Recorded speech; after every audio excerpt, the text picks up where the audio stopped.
All right, guys, today we're doing creamy salmon pasta.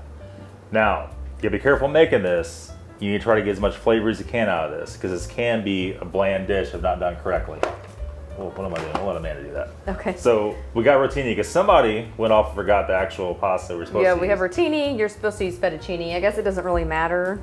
We have some frozen peas. We're gonna put some of that in there. Olive oil, some dill, some salt, pepper. Now you can also put some thyme in there, some garlic, some onions, just kind of whatever you like. Some Granny's cough syrup. What kind of wine is this? I'm not a wino, so. I don't know.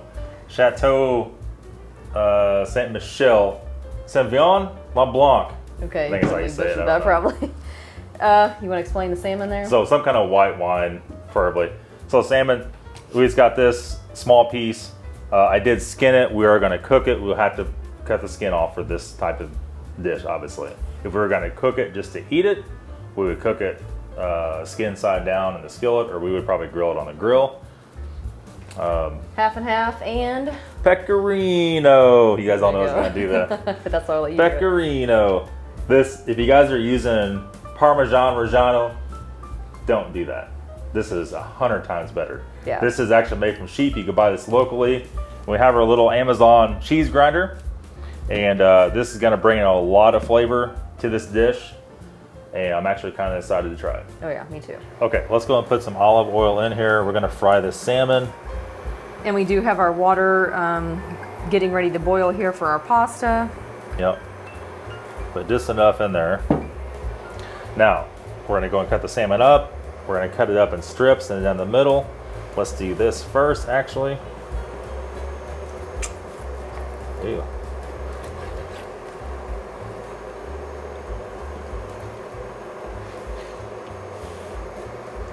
Then we're going to cut it, because what's going to happen here, this is going to break up after we cook it. So we're just going to cut it in cubes. We're going to throw all this in the bowl. All right, so we're going to salt and pepper this fairly generously, but not too much because you don't want to get too salty. We'll flip it over, do a little more salt, pepper. Runaway cap. You tell me when.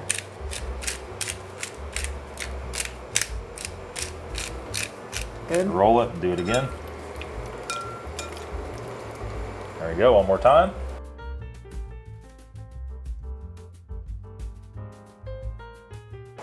We have some dill with about a tablespoon. Yeah. You gotta be careful with dill because it can overpower the dish very quickly. This is just like a seasoning spice, you know. You can use fresh dill.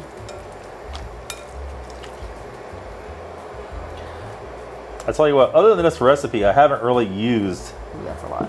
Yeah, I haven't really used that much dill before. But you know, slightly coated in it. Let's go ahead and put this in here. We're smoking the very oil. hot. Oh. Smoking the oil.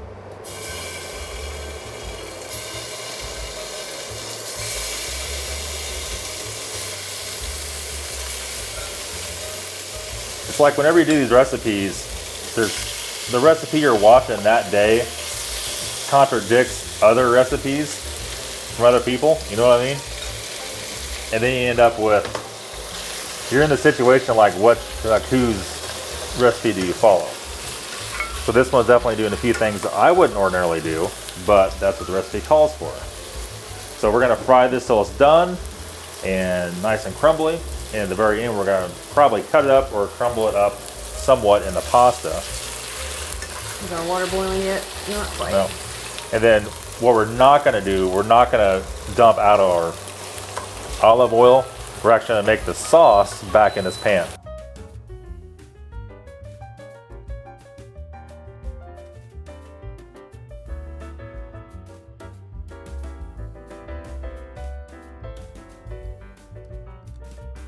The salmon's out.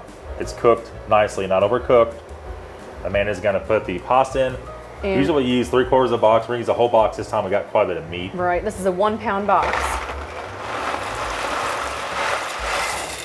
I'm gonna set my timer here for 7 minutes. Yep, we'll get it very al On that. dente.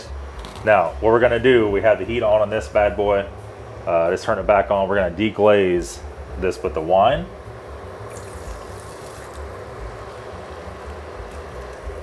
And that'll take just a minute. Now, if you wanted to fill it full of onions and garlic, now's the time to do it. If you want to, I mean, you can put almost anything. You can put carrots in this, whatever you want. Or spinach. Now, right, we have peas we're gonna do.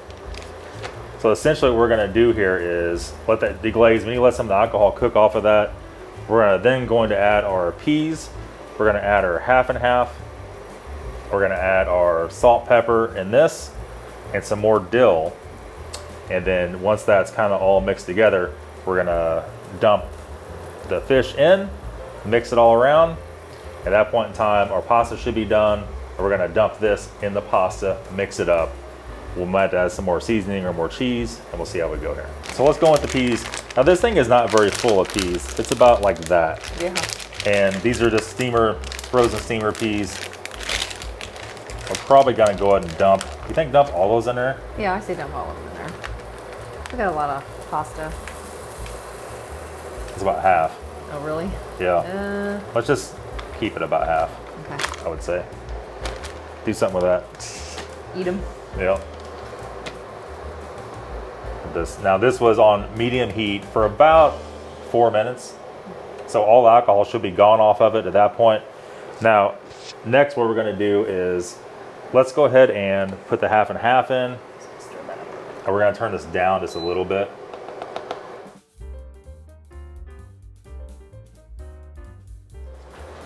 We're gonna go ahead and go back in with some more pepper medley. And this is gonna be seasoned to taste. I mean, we're just gonna try to get a fair amount in it. Salt. I'm not gonna get too crazy with it because we're gonna have to put it all together and see what we got. Now, dill, same way. We don't wanna go crazy with it.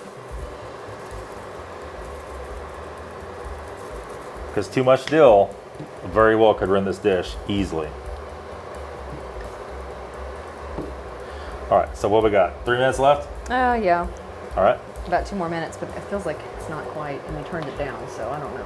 Yeah, we'll check it. We're gonna let this simmer for probably the next 4 or 5 minutes on we're on 4 out of 10 or 4 out of 9. In about the time the pasta. I would say a low medium heat. Let's go ahead and add our salmon back to this. We'll kind of steam her in there just a little bit. See all the olive oil on it. We're just trying to blend all these flavors together. We may break this up just a little bit more because it is a little bit stretch it out a little more. Too big of pieces. Which you see now why I cook them in big pieces though. Because if you don't, you're gonna have essentially salmon hamburger. Shredded. Yep.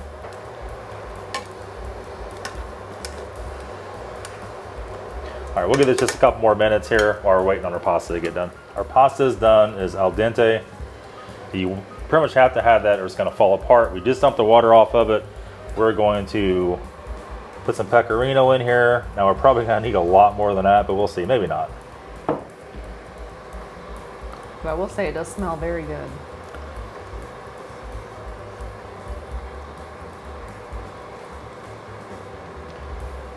If you don't want to heat it too much to where it's curdling the half and half. Right. So actually shut it off while I go before it got to that point. We're brixing this up just a little bit more. And we added the recommended amount of seasoning to it, but it's always seasoned to taste on any recipe. And we're gonna go ahead and dump it in here. Got it? Yep.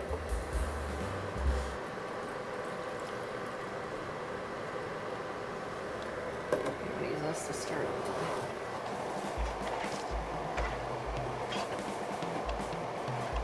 There we go, I think. Should be better. Okay. Now, we did say some pasta water. How are we looking here on this? Let's take a look. It's looking very dry. Right. Add just a little bit to it here, and let's mix.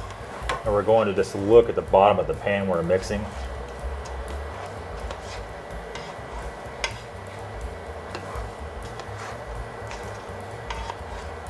And see, you notice when we put that in there, the pecorino is just gone.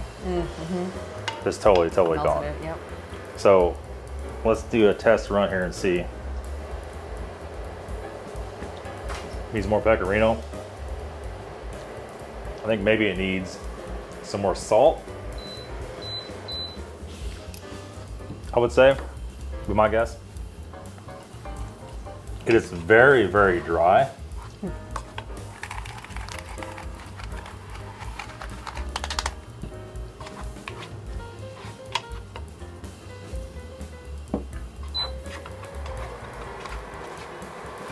I'm gonna go a little more pasta water. I'm worried that I've never cooked pasta with half and half or any kind of milk for Alfredo, because that's not the Italian way we're used to doing it. But it looks like the half and half just disappeared. Well, we do have a lot more pasta than we intended, so. Yeah. And we saved the pasta water, so we're totally safe. We just have to add back to get to the moisture level that we want. So we're gonna add a pretty fair amount more pepper. Now be careful when you're adding pecorino. What we're gonna do here is we're gonna taste it, because pecorino is salty. And a lot of people add that into it, and then it's too much. And too much is not ideal whatsoever, but you gotta get your seasoning right.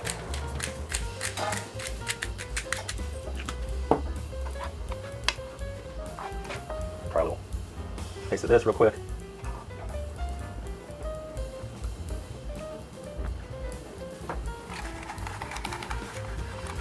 You can never go wrong with cheese, right? Here's the thing. If we'd have made it with Parmesan, but now we know. The pasta the lady was making that we washed, hers didn't turn out worth the crap. I can tell you that right now.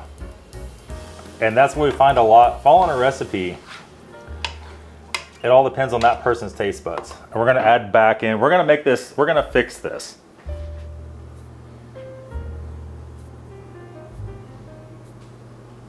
A little bit, just like that. Okay, so here we are. We're what, 15 minutes later? Here's the thing, and this is what you have to be careful about. We know for sure now, this recipe, all the spices, everything was all wrong. By that I mean it wasn't near enough. We had a couple stipulations. Amanda's dill was not only dill, but it was a medley of different stuff. Right. So that kind of made stuff weird. But here's the thing, we use half and half. Now, I said before in the video, Italian will never use half and half in pasta. Never, ever. Could you use like actual cream? No. No? How Italians don't use cream or pasta or milk in pasta. It's all made with adding the pasta water back, whipping it with the pecorino or Parmesan cheese, and it makes the cream out of that. So, what we did add to this recipe was tarragon. We probably did what? I would say a tablespoon of tarragon in this. Right, yeah. Put some, mix it in, put some more, mix it in. Right. We added black pepper pepper medley, probably 5 more times to it. We added salt to this 4 more times, and it's still not there. In total, we probably have a cup and a half of pecorino. So if you're using Parmesan, you're gonna have to use way more just to get the same flavor out of this. Just be very warned of that. If you're using Parmesan in a package that's pre-shredded, don't use that. Get you a $20 grinder and use that. Also, the very end, put a little lemon juice in it. Lemon juice, we're trying to get that spring kind of freshness, a little bit of lemon with our tarragon, which almost has like an anise kind of hint to it. I think lemon would bring out the salmon flavoring. Yep. More better. And fresh dill from a garden would have been 100% Yes, fresh better. dill. Okay. Yeah, it would have made it more of a springtime, summertime kind of taste to it. But here we have it. It's on the plate and it's done. And so hopefully you guys that are watching this, watch it to the end of the video so you know. We'll adjust the recipe in the description for it. Much better. Yeah, a lot better. Now, why do we have to season it so much? I really think it was a half and half. It was sucking all the seasoning out of it. But right now, because well, tell them before it was almost like a tuna helper. Right, yeah. Now I can taste the flavor of the peas. I can taste the cheese. I can taste the salmon. Like I can taste all the flavors now. Now it's a stew, if you will. Right. A different variety of taste. Before it was just so incredibly bland. So if you do this, we'll put down below in the link the ingredient list and how much. Now we know what to do to make it right. But that's gonna be it, guys. Thanks for watching the video. We'll see y'all again very soon.